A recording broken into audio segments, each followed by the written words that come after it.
एक कविता के जरिए विपक्षी दलों की इस बैठक पर पीएम ने कैसे हमला बोला, उनका बयान सुनवाते हैं।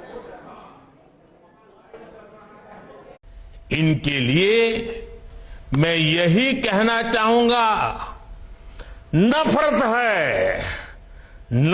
है, घोटाले हैं, नफरत है, घोटाले हैं, तुष्टीकरण है, मन काले हैं। नफरत है, घोटाले हैं, तुष्टीकरण है, मन काले हैं। परिवारवाद की आग के दशकों से देश हवाले हैं। तो देखिए, बेंगलुरु से लेकर के दिल्ली दोनों ही जगह जो महत्वपूर्ण बैठकें हो रही है उस पर हमारे सहयोगी नजर बनाए हुए। आनंद दिल्ली की एनडीए की बैठक पर नजर बनाए हुए, सीधे उनका रुख करेंगे। आनंद, अभी हमने पीएम को सुना, भ्रष्टाचार सबसे बड़ा मुद्दा था। जब वो विपक्षी दलों की इस बैठक के बारे में बोल रहे थे, उन्होंने कहा कि विपक्षी दलों का मकसद एक ही है। Hello doctor, Tanvi herbals app या वेबसाइट से आज ही फ्री चेकअप के लिए अपॉइंटमेंट लें। तन्वी डॉक्टर से फोन या व्हाट्सएप पर बात करें और रहें फिट एंड फाइन। आपका herbal specialist Tanvi herbal clinic. परिवार बचाओ और भ्रष्टाचार बढ़ाओ, आज एनडीए की भी बैठक होनी है। जरा विस्तृत जानकारी दीजिए, किसकी बैठक में कितना दम है?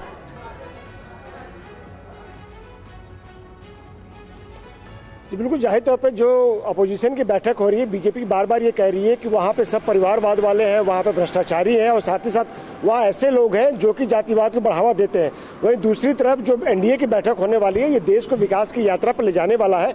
और ऐसे में हमको जानकारी ये भी दी जा रही है कि आज एनडीए की जो बैठक होगी उसमें एक प्रस्ताव पास कराने की भी तैयारी है, जिसमें सारे एनडीए के दल प्रधानमंत्री नरेंद्र मोदी के नेतृत्व में अपना भरोसा जताएंगे और उनको 2024 के लिए ये उम्मीद जताएंगे कि प्रधानमंत्री नरेंद्र मोदी ही हमारा चेहरा होंगे, उन्हीं की अगुवाई में एनडीए आगे चलेगा।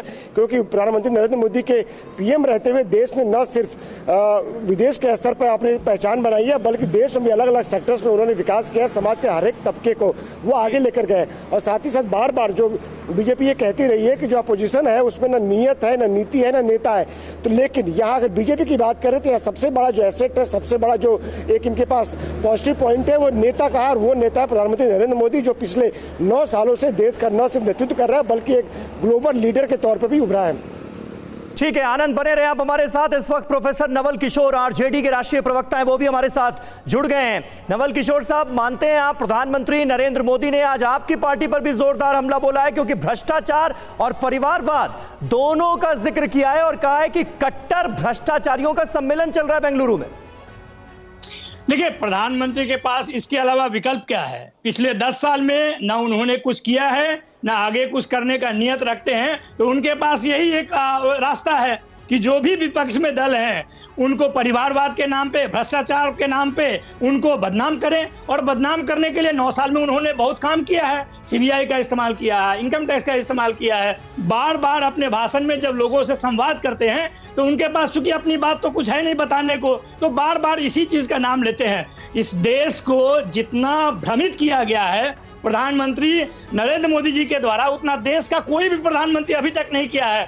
आप देखिए कि इनके पास जो भी ये कह क्या है, अच्छे दिन क्या वो मिला, 2 करोड़ नौकरी क्या मिला, 15 लाख रुपए क्या दिया इन्होंने। नवल किशोर जी, घर देने की पार्टी के बड़े बड़े नेताओं पर भ्रष्टाचार के आरोप तो हैं, परिवारवाद के आरोप को अगर साइड भी रख दिया जाए तो देखिए, आरोप लगाने वाले कौन है ये भी आप देख लीजिए। आरोप जो लगाते हैं 3 दिन पहले कि 70,000 करोड़ का घोटाला इन पे है, 3 दिन के बाद उसको उप मुख्यमंत्री ही नहीं वित्त मंत्रालय भी देते हैं। कितने ढोंगी किस्म की इनकी बात है, कितनी सच है वो आप भी समझ सकते हैं। देश की जनता समझ चुकी है कि मोदी जी जो बोलते हैं वो करते नहीं है, ठीक है, जो करते हैं वो बोलते नहीं है। एक अपने दोस्त के खिलाफ में ज्वाइंट पार्लियामेंट्री कमेटी नहीं बने, उसके लिए एक व्यक्ति का सदस्यता ठीक है। नवल किशोर जी, हमारे साथ अशोक वानखेड़े जी भी स्टूडियो में मौजूद है। अशोक वानखेड़े जी, आपने वो कविता भी सुनी, कविता में किस तरीके से नफरत की बात भी थी, भ्रष्टाचार की बात भी थी, परिवारवाद की भी बात थी, ये सब भी कुछ था विपक्षी दलों के लिए। एक और जहां राहुल गांधी कहते हैं कि नफरत की दुकान हम बंद करने आए हैं,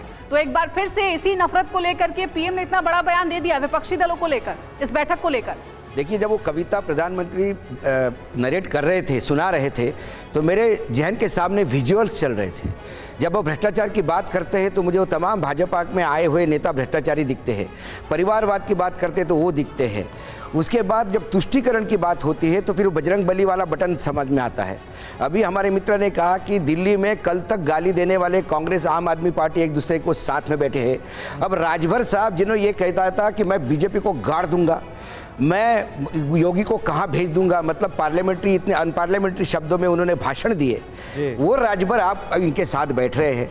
तो ये तो मैंने पहले ही कहा था आपको कि नैतिकता, भ्रष्टाचार, व्यभिचार, परिवारवाद, ये दोनों जगह इसकी बात करने का अधिकार, बिल्कुल सही बात है। और देखिए दोनों तरफ से अपनी अपनी मजबूती के दावे तो किए जा रहे हैं, लेकिन दमखम किसमें कितना है ये आने वाले वक्त में पता चलेगा। लेकिन आज का दिन बहुत इंपॉर्टेंट है क्योंकि बेंगलुरु में विपक्षी खेमा अपनी ताकत दिखा रहा है, तो दूसरी तरफ एनडीए का कुनबा भी अपनी ताकत नुमाया करने के लिए तैयार है दिल्ली में।